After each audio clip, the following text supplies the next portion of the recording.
Bagong araw, panibagong vlog. So, yan mga kalamierda. So, update tayo. So, this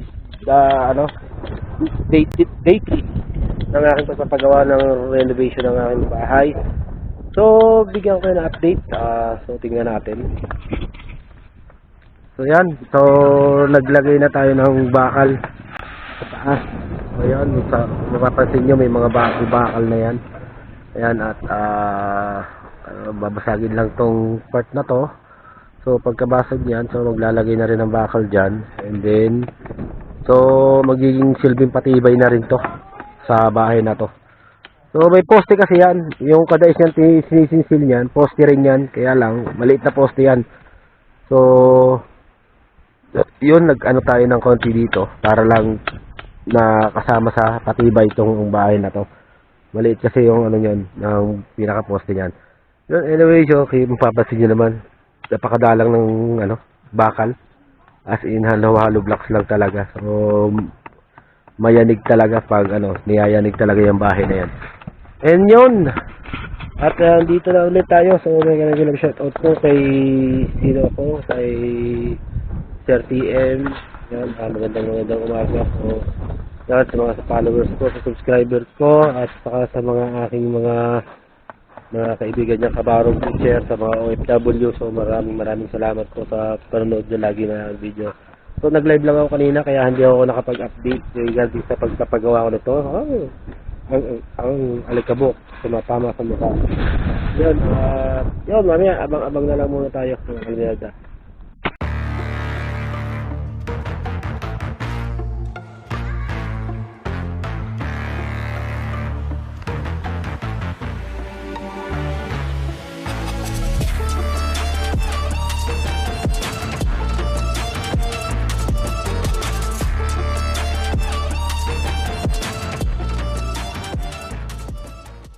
So yan, at nakapagbuhos na sila.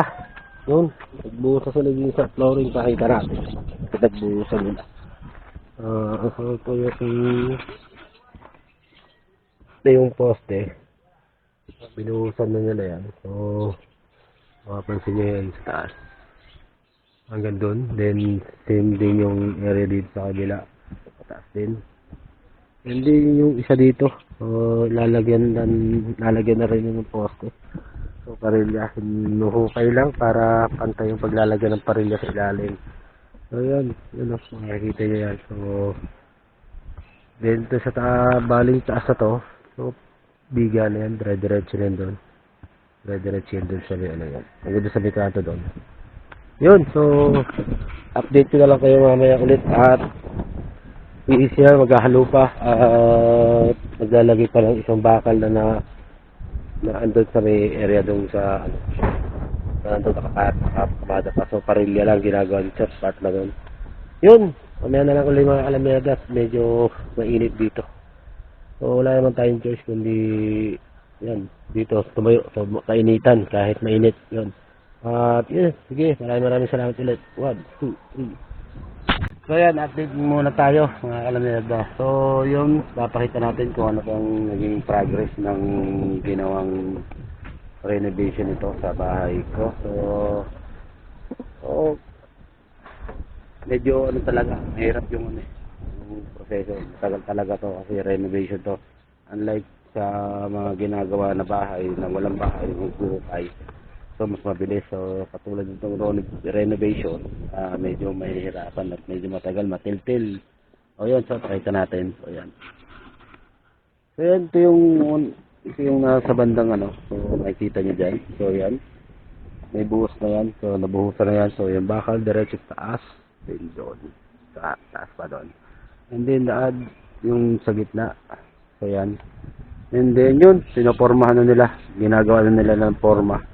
At para kung kakayanin mamaya, mabubuhusan na yan. So, meron na rin yung forma sa loob. And then, ito naman. So, gayon din naman ang gagawin dito. So, yun. Medyo nakakapagod. Yan, kahit panood-nood lang tayo, nakakapagod din tingnan yun.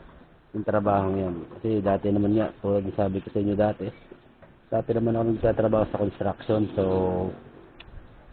hindi madali itong ganitong trabaho. no, challenging at physical na katawan mo talaga. Gagamitin mo talaga dito. Kailangan dito. Malakas ang resistensya mo kasi talagang gagamitin mo yung lakas mo dito sa maghapon. At yun, shout out nga pala sa mga nagko-construction dyan. So yan. Iba mga nakaka-relate dyan sa mga ganitong trabaho. So yan, pakita lang ulit natin. So mula diyan sa isang poste nito, and then dito sa gitna, yan, sa taas na to, and then dito sa kabila, so may pinapormahan, and then sa loob, yan din sa taas. Siguro tingnan natin kung mga ilang araw bago matapos to. So yan, sige, ganito na lang muna ulit, maya mga kalamyada. Maraming salamat and peace out. So yan, for today's video, yan, natapos na rin ang ano. So papakita ko naman sa inyo kung ano naging progress sa ginawa nito. So lahat ng mga bakal in-arrange nila at inayos nila, pinatong, pinamada, sinukat, inulugan para tuwid yung bakal or yung poste. Ayun, siguro by tomorrow magbubuhos naman sila sa mga pinormahan nila ng mga ano. So tara, sama mo, papakita ko sa inyo kung ano naging itsura o naging progress itong ginawa itong araw na to. So, let's go!